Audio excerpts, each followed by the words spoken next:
Hello friends, welcome to my channel. In this video we will cover myths of crypto and blockchain. तो blockchain and crypto ये दोनों ही new concept है, तो ज़्यादातर लोगों को इसका नेचर के बारे में नहीं पता है एंड ये जो कॉम्प्लिकेटेड चीज़ें हैं इनको समझने में लोगों को टाइम लगेगा काफ़ी। तो इसीलिए कई सारे ऐसे मिसकंसेप्शंस हैं एंड मिथ्स है regarding crypto and blockchain. Okay, तो इसी के बारे में अपन डिस्कस करेंगे इन दिस पर्टिकुलर वीडियो। सो सबसे पहले जो मिथ है वो है, कई लोग ये समझते हैं कि bitcoin is equal to blockchain, जबकि ऐसा नहीं है। बिटकॉइन एंड ब्लॉकचेन दोनों ही अलग चीज़ें हैं। ब्लॉकचेन एक तरह की टेक्नोलॉजी है जो काम में आती है सारी क्रिप्टो करेंसीज में, राइट। बिटकॉइन भी, इथेरियम और भी कई सारी क्रिप्टो करेंसीज है जिसमें ब्लॉकचेन टेक्नोलॉजी काम में आती है। ओके, तो इसका मतलब ये नहीं है कि ब्लॉकचेन को ही अपन बिटकॉइन समझें या बिटकॉइन को ही ब्लॉकचेन समझें। ये दोनों अलग अलग है। ब्लॉकचेन एक टेक्नोलॉजी है जो सारे क्रिप्टो करेंसीज में काम में आती है। Okay, next is Meta is not equal to metaverse. Okay, कई लोग समझते हैं कि मेटा एंड मेटावर्स एक ही चीज़ है, जबकि ऐसा नहीं है।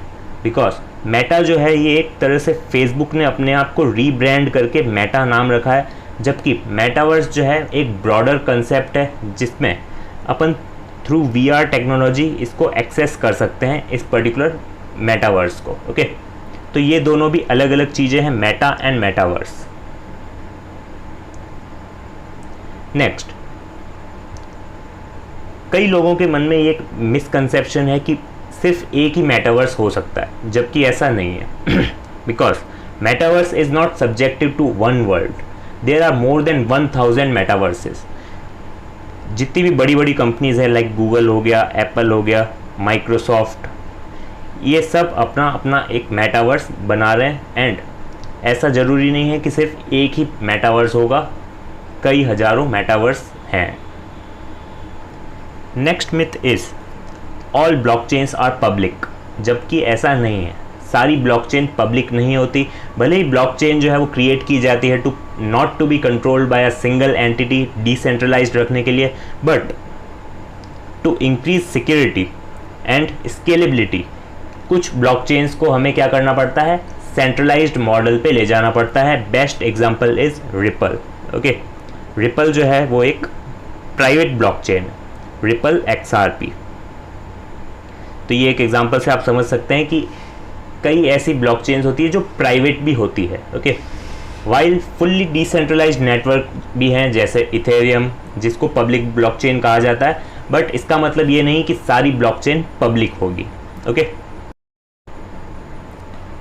Next myth is all cryptos will be profitable in long term.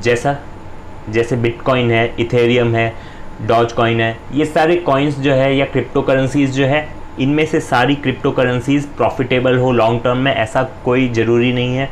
Because blockchains are just codes, कोई भी क्रिएट कर सकता है। तो सारे नेटवर्क सेफ नहीं होते, सारे नेटवर्क प्रॉफिटेबल नहीं होते।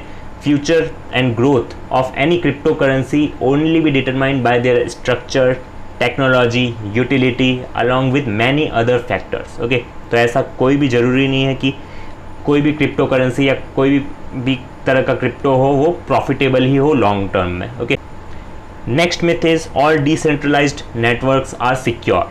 ऐसा नहीं है।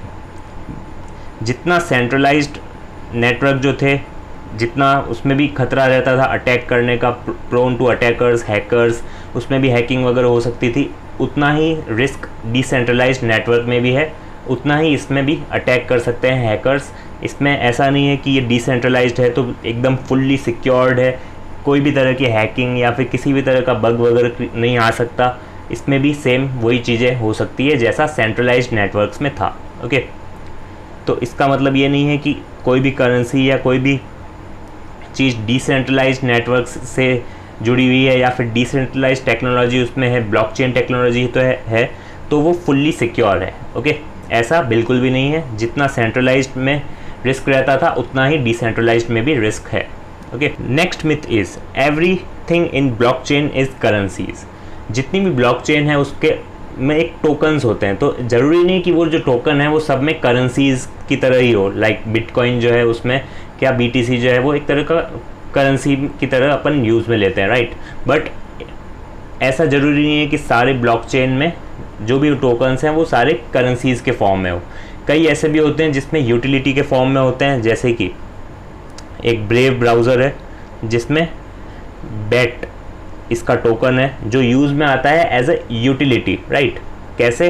To effectively distribute the money between readers and advertisers. Okay, तो इस केस में क्या हो गया, ये एज अ यूटिलिटी काम में आता है, न कि एज अ करेंसी। तो ऐसे कई सारे नेटवर्क्स हैं जिसमें ज़रूरी नहीं कि वो एज अ करेंसी यूज़ में आए, उनके पास टोकन तो होता है अपना, बट वो एज अ यूटिलिटी काम में आता है for facilitating any particular process और transaction. Okay,